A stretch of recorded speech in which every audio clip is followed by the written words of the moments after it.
Okay, the basics of stations. If you didn't catch the video on the materials that you need to help you organize your stations, how to get the rotation chart all up, make sure you get that one. But today we're going to talk about the basics, like the first basic. How many kids are in each group? And that really depends on your groups. For me, I loved having 2 kids per group. Then there wasn't a whole lot of shenanigans going on because we know if a group more than 2 gets together in kindergarten, it's just going to go from a very fun time to like a rave, right? So in my experience, a smaller group is better. So it was always my goal to get 2 kids per group. How do you get them into those smaller groups? How do you train them how to work together? Well, the way I did it is the first day I did stations, I did 2 separate groups. So I had about 18 kids. And so I would have a group of 9 and 9, and I would give them an activity to do, an independent activity. I would show them what I wanted it to look like. This is what they're doing. This is their behavior. This is what I need to see. This is the sounds that I need to hear, all the things. I would train them how to do it.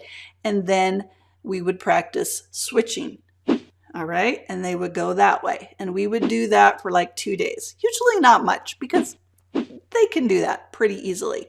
Then I would split it into 4 groups. Oh. So then I would have smaller groups. Then we would rotate and I would show them on the chart how they were to rotate. And we would rotate 3, sometimes 4 times. It depends on how much time I had, right?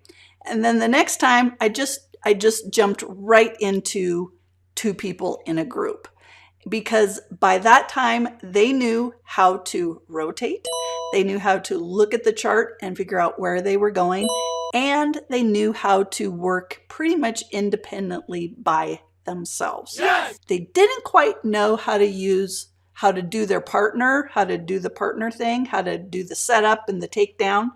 But that's when I would show them how to do that. So in my opinion, 2 people per group is the best. And when I group them, I like to put them as a similar skill level. Sometimes if I had a really low student, I would try to put like a medium skill level student with that lower student, just because if I put 2 super low students together, many times they did not even have the skills to even start the station. Right? So if I put somebody medium with somebody with a little bit lower skill level, the medium one would be able to help them. Right. I rarely put a super low one with a super high kid because I find that those kids that have exceptional skills get super frustrated with the kids that have those lower skills. And the kids with the lower skills see those kids with those super higher skills and they get a little bit intimidated, or even they get a little sad because they're looking at this kid who's reading Harry Potter as a 5-year-old and they can't even identify their name, right? And they see that difference. So putting them with that medium student is always better. I like to put super high kids with my super high kids and then the medium low kids like that. Okay, so 2 per group. Woo! Next question, how many stations? How many stations? How many stations? Well, that is a really good question. And the answer really depends on you and what you feel like you need to have set up for your students. So if you have 18 kids, then you have 9 groups, right? And so you need at least 9 stations. So in my estimation, you need at least 9 stations that you can run your kids through. And so with 9 stations and 3 rotations, that's 3 days that they're going to get through each station. Now you're thinking to yourself, I can't be creating new stations every 3 days. And no, you shouldn't be. It's really important that those students go back to those same stations that they've done before. It's okay that they revisit that skill, that printable, that game, that book, that activity.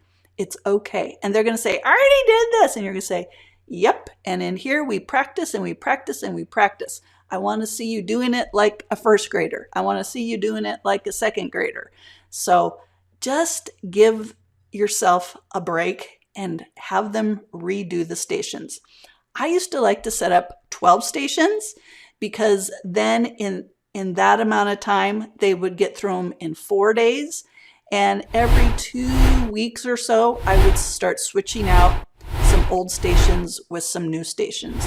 Very rarely, when I swapped out the materials, would I do all the stations at the same time. Like sometimes I would be like, oh, this game is going to be good for this skill that we're learning this week. I'm going to swap it out with this game. Oh, this game is going to be really good. They need some extra practice with this. I'm going to put this here. Puzzles were always good. I was always swapping those in and out, in and out, in and out. So just to keep it fresh, that's what I would do. The next question is, how long should each rotation last? And that really depends on your students. If you're just doing this kindergarten first week, I would say 5, 6, 7, 8 minutes, maybe. You have to build their stamina with this.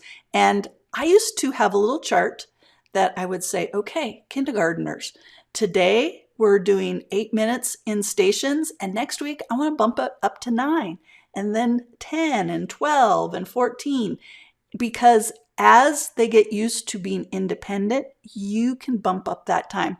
But expecting a kindergartner and their partner to be independent at a station for more than 10 minutes, I think it's an unrealistic expectation for that age group. Now, I sometimes would loop with my students. So if I taught them in kindergarten, I would have them in first grade. So going in, I knew what their stamina level was. And so for first grade, sometimes I would start at the beginning of the year at that 10, 12, 15-minute area and then move it up to there. One trick that I always used, and I learned this the hard way because students would get done with their station and they would say, how much longer? What do I do now? And that is one of the basics. Use a timer that's visible to everyone. I had an iPad that I had a little timer and they could just look. If they asked me how much more time, I would just point, and pretty soon they wouldn't ask me anymore. They just knew. Sometimes I would project it using my projector, a big old timer, but sometimes my projector was part of a station, so I couldn't do that. So a timer is essential. And one more thing that you're going to need to consider is that some stations are going to take longer and some stations are going to get done quickly. And so if you have some materials for your students that they can continue to do independently and they are engaged in, that is best. But the question is, where do you find that? Right? I mean, that's easy for me to say. Well, part of what I have done is there's an early finisher solution pack of 64 games that I have. I'll put the link in the description down below. You can check that out. I've trained my students how to use those games, and then they can use those games when they're done with their stations. So with those games, they can have a binder with their specific games in it, or you can just include one of those games in the station. Remember I showed you the shelves? If you didn't catch that video, catch that video. Sometimes I would just put an extra game in there, so if they got done early, they could just play the early finisher game. All right, so how many stations? Between 9 and 12. How many kids in each station? I would say about 2. How long for the station? Depends on your age group and how big their stamina is. I would say start with 5 to 8 and work all your way up to 15, 20 minutes. Just depends on the skill of your kids and how independent you can make them be. Remember, The goal of stations is for them to be doing their skills by themselves so that you can be doing the important work of small group instruction. And in order to do that small group instruction to its best, you need to have the attention of the kids in the small group, and you need to have your attention on those kids in the small group.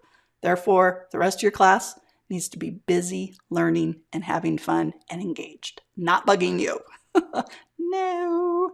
If you liked today's video, make sure you hit the subscribe button and give me a thumbs up, because the next video, you're not going to want to miss it, is going further into teaching your students how to be independent during that station time, how to set it up so that they can totally do it on their own. Like if a sub came in, you could say station time, and you could walk out the door even, and they would know how to work it. Okay? Honestly, kindergartners can get that independent during station time. It's like magic. It's the best. So stay tuned for that video. And if you didn't catch the other videos on the materials, go ahead and get those as well. I'll put it in the description down below. I'm Angie. I was in education for 25 years. And remember, the creator of the universe loves you. And I think you're pretty amazing too. I will see you later. Bye-bye.